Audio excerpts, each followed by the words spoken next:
Ok, salut, j'espère que vous allez très bien. Ici, c'est AF Capital. Voilà.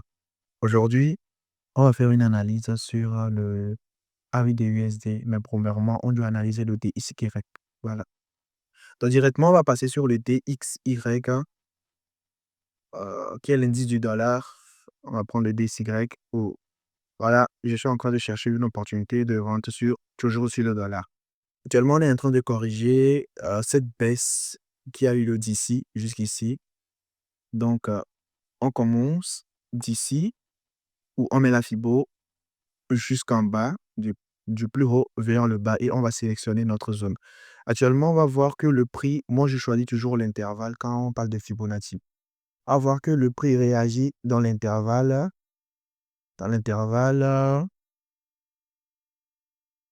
voilà, euh, séquence 61 qui est juste cet intervalle-là qui est ici, voilà.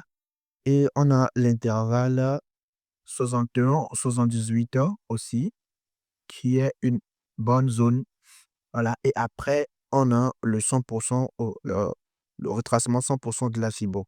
Donc, ce qu'on va faire, c'est que on a déjà trois zones. Et la première zone, le prix est entièrement en train de réagir dedans. Voilà. Maintenant, la deuxième zone est la zone 61-78.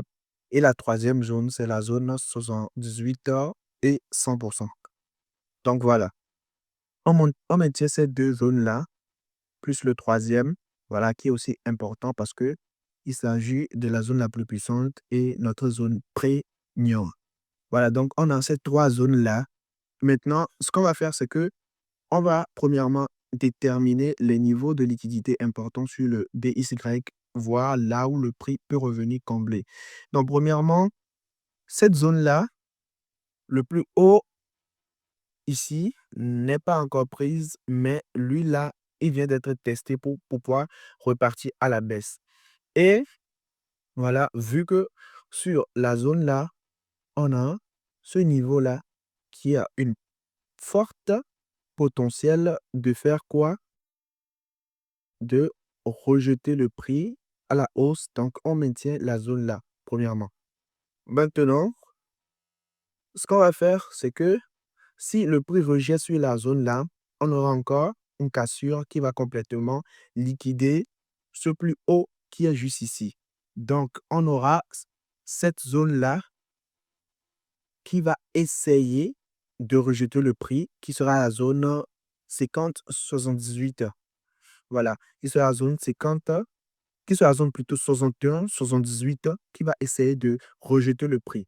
Maintenant, quand lui aussi va essayer de rejeter le prix, on aura une forte probabilité que le prix va faire quoi? Soit va réagir dedans, va faire un petit mouvement, va le casser vers le haut, va réagir sur ça avant de revenir dans la zone quelque part ici. Donc, c'est le scénario qu'on envisage. C'est bon? Voilà. Donc, maintenant, voilà. Donc, tous ces niveaux-là vont devenir des niveaux de liquidité juste ici. Et maintenant, la zone, la zone qui reste, notre zone plus importante sur le marché, c'est la zone 78. Et derrière cette zone-là, on a un order bloc institutionnel qui est juste ici. Qui est juste ici, où on peut faire quoi? On peut tracer cette zone-là et attendre une bonne réaction sur ça. Mais avant, on a eu une hausse ici. Cette hausse-là, après, on est revenu casser cette hausse-là qui a eu lieu ici. Donc, ça veut dire que on a une potentielle réaction dans la zone-là, quelque part ici. Donc, moi, je vais maintenir cette zone-là comme une zone de vente.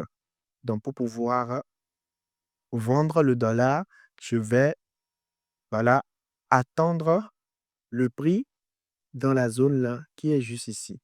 Donc, quand le prix va revenir réagir dans cette première zone, je vais voir la manière dont le prix évolue. Voilà, pour pouvoir prendre ma décision. Donc, directement, on va passer sur le AUD,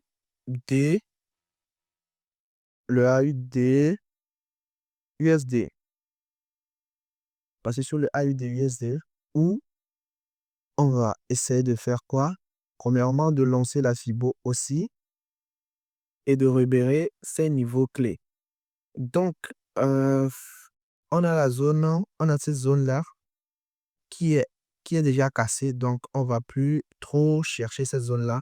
On va se concentrer sur la zone 69, 78 et la zone 78, 100%. Déjà, le prix est déjà dans cette zone-là.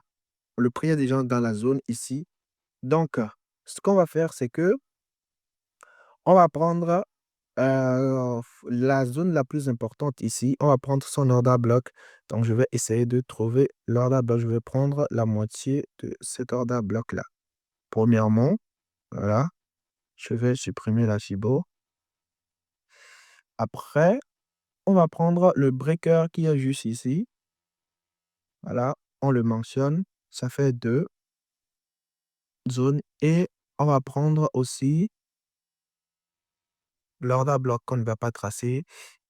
Et on va prendre cette zone-là aussi qui est une zone très importante. Ici, on a une zone où on a énormément fait réagir le prix. Donc, on va mentionner. Donc, ça veut dire qu'ici aussi, on a 3 zones. Donc, on va mentionner le plus bas de la semaine, le plus haut, à partir de l'autre semaine. On va mentionner ces 2 zones-là qui vont être probablement liquidées. Le prix peut réagir dans cette zone et repartir, ou bien carrément revenir ici avant de repartir. Voilà.